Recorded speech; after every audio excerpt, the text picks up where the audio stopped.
5G बहू। सुमित्रा जी का बेटा था अमित और बहू का नाम था अमृता।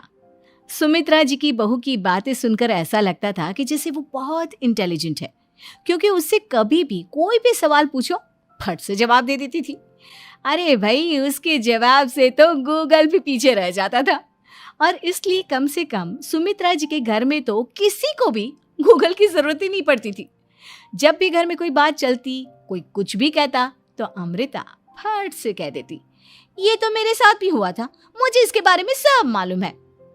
एक दिन सुमित्रा जी अमित और अपनी बहू अमृता के साथ अमित के बुआ जी, फूफा जी यानी कि मुकेश और उर्मिला जी के यहाँ पर मिलने के लिए गए। अरे बहुत अच्छा किया अमित बेटा, इतने दिनों के बाद आए हो तुम। हाँ सुमित्रा भाभी, कभी तो आ जाया करिए अपने बच्चों को लेकर। आपकी बहू के आने से तो हमारे घर में भी रौनक आ गई है। वो क्या है ना, अमित ऑफिस के काम में बहुत बिजी रहता है, इसलिए उसे तो वक्त ही नहीं मिल पाता। अच्छा, लगता है नौकरी काफी मुश्किल है अमित की। अरे नहीं नहीं फूफा जी, ऐसी कोई बात नहीं है। आप तो जानते हैं ना प्राइवेट जॉब में कितना काम होता है। अरे कोई समझे ना समझे, मुझे तो पता है प्राइवेट नौकरी में इतना काम करना पड़ता है कि इंसान की आफत आ जाती है। लेकिन बेटा, तुमने तो कभी जॉब की ही नहीं, तुम्हें कैसे पता? अरे जॉब नहीं की तो क्या हुआ मम्मी जी, सब जानती हूँ मैं। सबसे पहले ऑफिस में जाओ, वहां पर अपनी एंट्री डालो, उसके बाद दिन भर सिस्टम पर बैठकर काम करो। चारों तरफ कैमरे लगे होते हैं, आप अपनी नजर इधर की उधर नहीं कर सकते। उसके बाद दिन भर बॉस की चिक चिक सुनो, वो अलग से। यही सब होता है, मुझे ना सब पता है। अरे बहू रानी तो काफी इंटेलिजेंट है, हर बात की खबर है इसको। थोड़ी देर बाद, अब देखिए सुमित्रा भाभी, इतने दिनों के बाद आई हैं आप, खाना खाकर ही जाना, ऐसे तो मैं आपको जाने नहीं दूंगी। वैसे बुआ जी, खाने में क्या बनाया है? वो क्या है ना बेटा, आज तुम्हारी बुआ जी की तबीयत थोड़ी ठीक नहीं थी, इसलिए हमने सोचा कि जब तुम लोग यहाँ आ जाओगे तो बाहर से खाना मंगवा लेंगे और साथ में बैठकर खाएंगे। लेकिन बस प्रॉब्लम इतनी सी है कि मुझे बाहर से खाना ऑर्डर करना नहीं आता। सोचा जब अमित आएगा तो उसी को बोल दूंगी। अरे मुझे आता है ना, मैं कर देती हूँ ऑर्डर। बताइए क्या क्या मंगाना है आपको? इटालियन, कॉन्टिनेंटल, इंडियन, पंजाबी, सब पता है मुझे। क्या बात है बहू, क्या घर में भी खाना रोज बाहर से ऑर्डर करती हो? अरे नहीं नहीं नहीं बुआ जी, ऐसी कोई बात नहीं है, बस मुझे ना सब पता है। कोई बात नहीं अमृता, मैं अपने फोन से ऑर्डर कर देता हूँ। अरे क्या बात है, आजकल ऑनलाइन डिलीवरी पर कोई ऑफर नहीं चल रहा है, वरना काफी पैसे बच जाते हैं। कैसी बात करते हैं अमित, मैं कह रही हूँ ना मुझे सब पता है। मुझे एक बहुत अच्छा ऑनलाइन डिलीवरी वाला मालूम है, जहाँ पर 50% ऑफ मिल जाएगा। और आज तो वैसे भी फ्राइडे है ना, फ्राइडे को तो उस पर 50-70% ऑफर मिलता ही मिलता है। अरे क्या बात है, इसके बारे में तो मुझे पता ही नहीं था। अरे बेटा, जिस चीज के बारे में किसी को पता नहीं होता, हमारी बहू को पता होता है। एक काम कर, तू उसी को ऑर्डर करने दे। क्या बात है अमृता बेटा, तुम तो बहुत इंटेलिजेंट हो, सब कुछ जानती हो। कुछ दिनों के बाद सुमित्रा जी की कुछ सहेलियां उनसे मिलने के लिए आती हैं। अरे सुमित्रा बहन कैसी हो, बहू कैसी है तुम्हारी? अरे पूछिए मत, बहुत इंटेलिजेंट है मेरी बहू, सब कुछ जानती है। क्या बात है, बहू के आने के बाद तो औरतें दुखी हो जाती है, लेकिन तुम तो बहुत खुश लग रही हो। वो क्या है ना, मेरी बहू है ही इतनी अच्छी। अरे तो बुलाओ ना, हमारे साथ बैठेगी, बातें करेंगी तो हमें भी अच्छा लगेगा। सुमित्रा जी अमृता को बाहर बुलाती हैं और उसके बाद सब लोग बातें करने लगते हैं।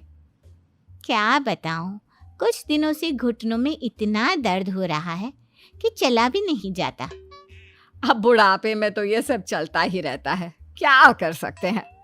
आंटी जी, आप योगा करिए, योगा और साथ में ना काले तिल खाया करिए, आपके घुटनों का दर्द भाग जाएगा। लेकिन तुमको ये सब कैसे पता बेटा? अरे मेरे भी घुटनों में दर्द होने लगा था, मैंने योगा किया और काले तिल के साथ गुड़ मिलाकर उनके लड्डू बनाकर खाए, एकदम ठीक हो गए हैं मेरे पैर। अमृता, ये तुम क्या कह रही हो? इतनी कम उम्र में तुम्हारे पैरों में दर्द कैसे हो सकता है? अरे मम्मी जी सच कह रही हूँ, एक बार अगर कोई ये नुस्खा अपना लेना बस मजा आ जाए। ठीक है बेटा, अगर तुम कहती हो तो मैं ये करके देखती हूँ। मुझे सब पता है आंटी जी, ये मेरे साथ हो चुका है, इसीलिए तो बता रही हूँ मैं आपको, ऐसे नहीं बताती किसी को। कुछ दिनों के बाद अमित अमृता को अपने दोस्तों के साथ घूमने के लिए ले जाता है। क्या यार, क्या जिंदगी हो गई है। सारा दिन ऑफिस का काम करते रहो, अपनी हेल्थ पर तो ध्यान ही नहीं दे सकते। अरे क्यों नहीं दे सकते अपनी हेल्थ पर ध्यान, सब दे सकते हैं। इंसान चाहे तो कुछ भी कर सकता है। क्या बात है भाभी, आप इतनी श्योरिटी के साथ कैसे कह सकती हैं?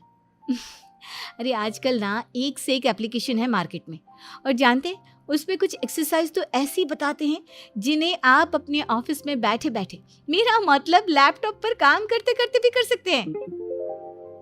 अमृता, ऐसी एक्सरसाइज के बारे में तो मुझे भी नहीं पता था, तुम्हें कैसे मालूम?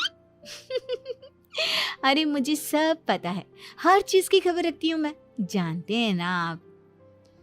लेकिन ऐसी कौन सी एप्लीकेशन है और ऐसी कौन सी एक्सरसाइज है भाभी? एक मिनट, मैं आपको अपने मोबाइल में दिखाती हूँ। अरे वाकई में भाभी तो सही कह रही हैं। देखो यार, इसमें कितनी अच्छी एक्सरसाइज दिखाई गई है। अपनी चेयर पर बैठे बैठे एक्सरसाइज भी कर लो, काम भी और हेल्थ भी। वाह भाभी वाह, मजा आ गया। लेकिन अमृता, तुम्हें इस बारे में कैसे पता? अब मेरे साथ जो चीज हो चुकी है उसके बारे में तो मुझे पता होगा ही ना अमित। मतलब तुम कब ऑफिस में काम करने गई जो तुमने ऑफिस करते करते एक्सरसाइज की? मैं जो किचन में काम करती हूँ अमित, घर के काम, वो किसी ऑफिस के काम से काम है क्या? बस मैं भी वो सब करते करते इनमें से कुछ एक्सरसाइज ट्राई कर लेती हूँ, इसीलिए मुझे सब पता है। सही है यार, तुम तो बहुत इंटेलिजेंट हो। कुछ दिनों के बाद ये क्या है, एक दोस्त ने मेरे साथ एक मजाक किया है लेकिन समझ में ही नहीं आ रहा।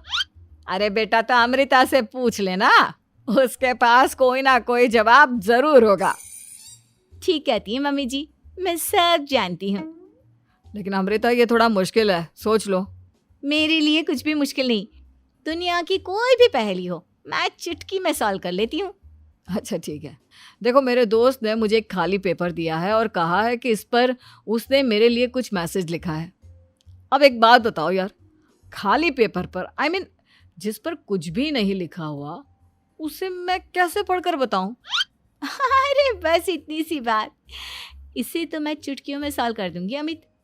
लेकिन कैसे बहू, इस पेपर पर तो वाकई में कुछ नहीं लिखा हुआ, एकदम खाली पेपर है, कैसे, क्या पढ़ोगी तुम? अमित, एक छोटा सा काम करो, जल्दी से एक मोमबत्ती लेकर आओ। अरे बहू, पेपर में आग लगाने का इरादा है क्या? नहीं मम्मी जी, इस पेपर पर अमित के दोस्त का लिखा हुआ मैसेज पढ़ने का इरादा है। अमित कैंडल लेकर आता है। अब ना बस इस पेपर को धीरे धीरे कैंडल के ऊपर घुमाते रहो, देखना 2 ही मिनट में मैसेज आपकी आंखों के सामने होगा। अच्छा ठीक है, मैं ऐसा करके देखता हूँ। 2 मिनट के बाद, अरे वाकई में इस पर तो अक्षर बनने लगे, लेकिन ये हुआ कैसे? और अमृता, तुम्हें कैसे पता? बहुत सिंपल है मम्मी जी, अमित के दोस्त ने नींबू के रस से मैसेज लिखकर उसे सुखा दिया। आप अगर मैसेज पढ़ना हो ना तो पेपर को आग के सामने ले जाओ और लेटर्स अपने आप उभर कर आ जाते हैं। वाह बहू, लेकिन तुम ये सब कैसे जानती हो? अरे मम्मी जी, जब मैं छोटी थी ना तो अपनी सहेलियों के साथ ऐसे ही गेम खेला करती थी। ये तो मेरे साथ कितनी बार हो चुका है, मुझे सब पता है। थैंक यू यार अमृता, तुम्हारी वजह से हमें कुछ भी सोचने की जरूरत ही नहीं पड़ती, तुम सब कुछ बता देती हो। कुछ दिनों के बाद सुमित्रा जी को अमृता के प्रेग्नेंट होने की खुशखबरी मिलती है और सुमित्रा जी अमृता को डॉक्टर के यहाँ लेकर जाती है। देखिए सुमित्रा जी, आपकी बहू की तबीयत बिल्कुल ठीक है, किसी भी तरह की चिंता करने की कोई ज़रूरत नहीं है, लेकिन हाँ, उनको आयरन वाली डाइट खाने की बहुत ज़रूरत है। ठीक है डॉक्टर साहब, आप बता दीजिए मैं अपनी बहू को क्या क्या खिलाऊं ताकि उसकी तबीयत ठीक रहे और आने वाले बच्चे की भी। अरे मम्मी जी, इसमें डॉक्टर से पूछने की क्या ज़रूरत है, किशमिश है, अनार है, पालक है, ये सब खाना चाहिए, आयरन का लेवल बिल्कुल बराबर रहता है। अरे वाह, आपकी बहू तो सब कुछ पहले से ही जानती है। ये तो बहुत अच्छी बात है। देखो, आयरन के साथ तुम्हें कैल्शियम भी खाना होगा। जानती हूँ मैं, अगर आयरन की खाली सप्लीमेंट लेते हैं और कैल्शियम नहीं लेते तो बॉडी उसे अच्छे से एब्जॉर्ब नहीं कर पाती। सब पता है मुझे। बहू ये भी मालूम है? हाँ मम्मी जी, आप तो जानती है ना, मुझे सब पता है। आपकी बहू की बातें सुनकर अच्छा लग रहा है। मुझे ऐसी बहुत कम लड़कियां मिलती हैं जिन्हें इतनी नॉलेज होती है, सारे सवालों के जवाब देती है। और हमारे इंडिया में तो वैसे भी हालात बहुत खराब है। बिल्कुल ठीक कह रहे हैं आप डॉक्टर साहब, लेकिन मैं उन लड़कियों की तरह नहीं हूँ। बहुत ख्याल रखती हूँ मैं हर चीज़ का। और जानती हैं आप, हमारे घर में तो किसी को किसी चीज़ के बारे में गूगल करने की ज़रूरत ही नहीं पड़ती। बिल्कुल ठीक कह रही है अमृता। अरे कुछ भी पूछ लो, इसे सब पता होता है। अरे वाह, तुम तो बड़ी कमाल की लड़की हो। चलो, ये तो बहुत अच्छी बात है, लेकिन फिर भी डॉक्टर की सलाह पर पूरा ध्यान देना चाहिए। वैसे क्या चाहिए तुम्हें, बेटा या बेटी? अरे डॉक्टर साहब, कुछ भी हो जाए, बस बच्चा अच्छे से हो जाना चाहिए। मुझे तो दोनों में से किसी से कोई भी परेशानी नहीं। और सुमित्रा जी, आप? डॉक्टर मैडम, मुझे तो लड़के और लड़की में कभी भेद करने की आदत ही नहीं है। पोता आए या पोती, मेरे लिए तो दोनों एक बराबर है। सुनकर अच्छा लगा। वैसे आप जानती हैं, हमारे यहाँ पर तो लोगों को बड़ी बेचैनी रहती है ये जानने की कि पेट में लड़का है या लड़की, लेकिन विदेशों में ऐसा नहीं होता। हाँ, वहाँ पर तो सब कुछ पहले से ही बता देते हैं ना। ये भी कोई बात हुई भला? लेकिन तुम्हें कैसे पता कि वहां पर सब कुछ पहले ही बता देते हैं? अच्छा हाँ, तुम तो सब कुछ पहले से ही जानती हो ना। तुम्हारे साथ तो सब कुछ पहले से ही हो चुका होता है। नहीं मम्मी जी, ये तो मेरे साथ पहली बार हो रहा है, इसलिए मैं ये डायलॉग नहीं बोल सकती। अमृता की बात सुनकर सुमित्रा और डॉक्टर दोनों हंसने लगते हैं